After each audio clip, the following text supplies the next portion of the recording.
கோவை, நீலகிரி, ஈரோடு, திருப்பத்தூர், வேலூர், ராணிப்பேட்டை ஆகிய 6 மாவட்டங்களில் இன்று கனமழைக்கு வாய்ப்பு உள்ளதாக வானிலை ஆய்வு மையம் தெரிவித்துள்ளது.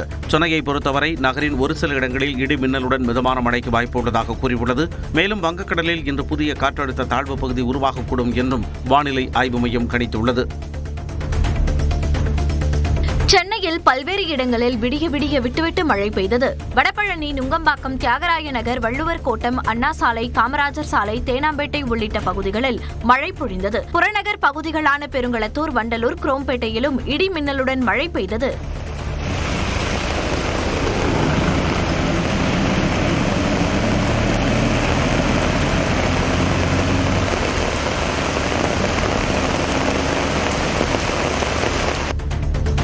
சிவகங்கை மாவட்டம் மானாமதுரையில் வைகை ஆற்றில் வெள்ளம் கரை புரண்டு ஓடுகிறது.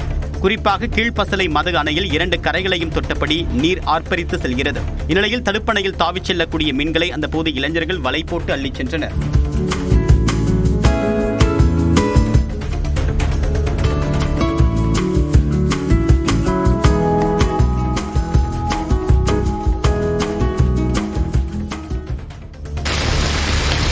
கன்னியாகுமரி மாவட்டத்தில் மேற்கு தொடர்ச்சி மலையை ஒட்டிய பகுதிகளில் கனமழை பெய்தது. பேச்சிப்பாறை, கோதையாறு, கடியல், குலசேகரம், அருமனை, மார்த்தாண்டம், குடித்துறை உள்ளிட்ட இடங்களில் பெய்த மழை மண்ணை குளிர்வித்தது.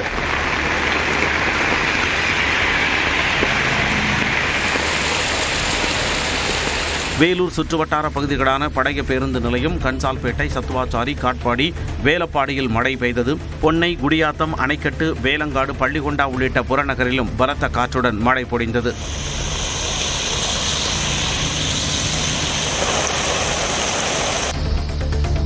தஞ்சாவூர் மாவட்டத்தில் காட்டூர், சாலியமங்கலம், வாண்டையார் இருப்பு, சடையார் கோவில், செங்கிப்பட்டி, பூதலூர் உள்ளிட்ட இடங்களில் 1 மணி நேரத்திற்கு மேலாக கனமழை பெய்தது.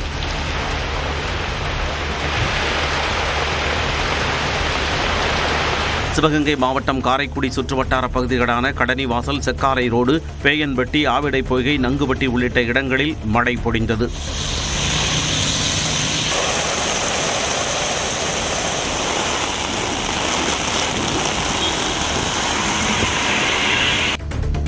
தொடர் கனமழை காரணமாக செம்பரம்பாக்கம் ஏரியிலிருந்து திறக்கப்படக்கூடிய நீரின் அளவு வினாடிக்கு 750 கனஅடியாக அதிகரிக்கப்பட்டுள்ளது. செம்பரம்பாக்கம் ஏரியின் மொத்த கொள்ளளவான 24 அடியில் சுமார் 22 அடிக்கு நீர் நிரம்பியது. மழை குறைந்தாலும் கிருஷ்ணா நதியிலிருந்து நீர் தொடர்ந்து வருவதால் செம்பரம்பாக்கம் ஏரியிலிருந்து திறக்கப்படக்கூடிய நீரின் அளவு வினாடிக்கு 500 கனஅடியிலிருந்து 750 கனஅடியாக அதிகரிக்கப்பட்டுள்ளது.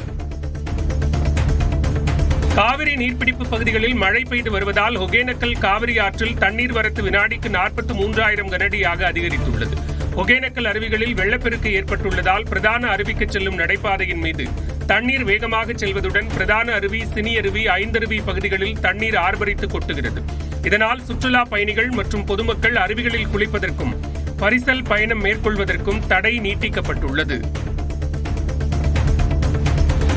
ராமநாதபுரம் மாவட்டத்தில் கொட்டித்தீர்த்த கனமழையால் விளைநிலங்களை வெள்ள நீர் சூழ்ந்தது. கமுதி, கடலாடி, முதுகுளத்தூர், பரமக்குடி, களரி, வெண்குளம், வித்தானூர், வன்னிக்குடி உள்ளிட்ட கிராமங்களிலும் விளைநிலங்களில் மழைநீர் தேங்கி குளம் போல் காட்சியளிக்கிறது. ஏக்கருக்கு 50,000 ரூபாய் வரை செலவு செய்த நிலையில் நெற்கதிர்கள் நீரில் மூழ்கி அழுகியதால் பெரும் இழப்பு ஏற்பட்டதாக விவசாயிகள் வேதனை தெரிவித்துள்ளனர். அதேபோல தாளியரேந்தல் கண்மாயில் உடைப்பு ஏற்பட்டு விளைநிலங்களில் தண்ணீர் பாய்ந்ததால் மிளகாய் பயிர்கள் கடுமையாக பாதிக்கப்பட்டன. தொடர் கனமழை காரணமாக திருவாரூர் மாவட்டம் முத்துப்பேட்டை, தில்லைவிளாகம், இடும்பாவனம், உதயமார்த்தாண்டபுரம் சுற்றுவட்டாரங்களில் 3000 ஏக்கர் பரப்பிலான நெற்பயிர்கள் சேதமடைந்தன. அறுவடைக்கு தயாராக இருந்த குறுவை நெற்பயிர்கள் மழைநீரில் சாய்ந்து முளைக்க தொடங்கியிருப்பதால் விவசாயிகள் வேதனை அடைந்துள்ளனர். வேளாண் அதிகாரிகள் உடனடியாக பார்வையிட்டு உரிய இழப்பீடு வழங்க வேண்டும் என்றும் வலியுறுத்தியுள்ளனர். டெல்டா விவசாயிகளிடமிருந்து நெல்லை உடனடியாக கொள்முதல் செய்ய வேண்டும் என்று தமிழக அரசுக்கு எதிர்க்கட்சித் தலைவர் எடப்பாடி பழனிசாமி வலியுறுத்தியுள்ளார். இது தொடர்பாக அறிக்கை வெளியிட்டக்கூடிய அவர், விவசாயிகள் வியர்வை சிந்தி விளைவித்த நெல்லை பாதுகாக்க வேண்டியது அரசின் கடமை என்றும், ஆனால் விவசாயிகள் படக்கூடிய சிரமங்களை கண்டுகொள்ளாமல் திமுக அரசு செயல்படுவதாகவும் விமர்சித்துள்ளார். கனமழையால் நெற்பயிர்களும் மூழ்கி சேதமடைந்திருப்பதாக குறிப்பிட்டக்கூடிய இபிஎஸ், பாதிக்கப்பட்ட விவசாயிகளுக்கு உரிய நிவாரணம் வழங்க வேண்டும் என்றும் வலியுறுத்தியுள்ளார். நெல் கொள்முதல் தொடர்பாக எதிர்க்கட்சித் தலைவர் எடப்பாடி பழனிசாமி தவறான தகவலை அளிப்பதாக துணை முதலமைச்சர் உதயநிதி ஸ்டாலின் கூறியுள்ளார். தஞ்சையில் செய்தியாளர்களிடம் பேசிய அவர், விவசாயிகளுக்கு திராவிட மாடல் அரசு எப்போதும் துணை நிற்கும் என்றார். சாகுபடி காலத்துல கிட்டத்தட்ட 50 நாட்கள்ல சுமார் 10 லட்சம் மெட்ரிக் டன் அளவுக்கு நெல் கொள்முதல் செய்யப்பட்டுள்ளது. குறிப்பாக டெல்டாவில் தஞ்சாவூர், திருவாரூர், நாகை, மயிலாடுதுறை மாவட்டங்கள்ல இன்னும் சுமார் 2 லட்சம் மெட்ரிக் டன் நெல் மூட்டைகளை வைக்கும் அளவிற்கு இடவசதியும் ஏற்படுத்தப்பட்டுள்ளது.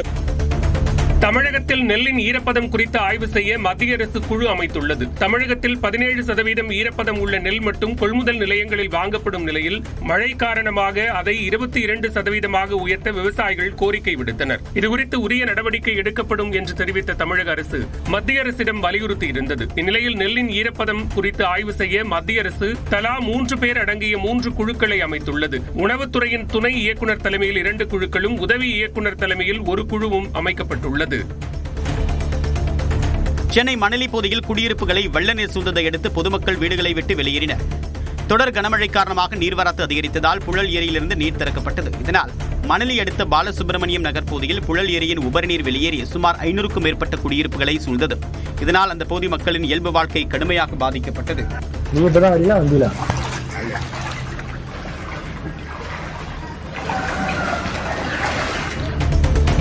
வேலூர் மாவட்டம் காட்பாடி அடுத்த லத்தேரி, வள்ளிமலை, பொன்னை, செற்காடு, திருவலம் உள்ளிட்ட பகுதிகளில் கனமழை பெய்தது.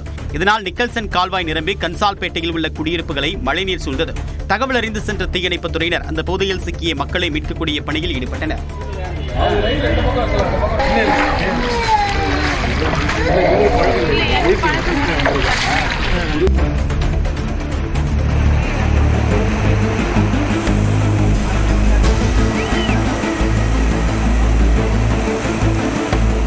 தருமபுரி தென்பெண்ணை ஆற்றின் நடுவே சிக்கிக் கொண்ட சிறுவனை மீட்க தீயணைப்பு மீட்புத் துறையினர் 4 மணி நேரம் போராட்டம் மேற்கொண்டனர். அம்மாப்பேட்டை தென்பெண்ணை ஆற்றில் திடீர் வெள்ளப்பெருக்கால் சிறுவன் ஒருவன் நடுவே இருந்த பாறையில் தஞ்சமடைந்தார். மீட்புப் பணியின் போது கயிறு அறுந்ததால் ஆற்றில் அடித்துச் செல்லப்பட்ட சிறுவனை மற்றொரு கயிறு மூலமாக இழுத்து கரை சேர்த்தனர்.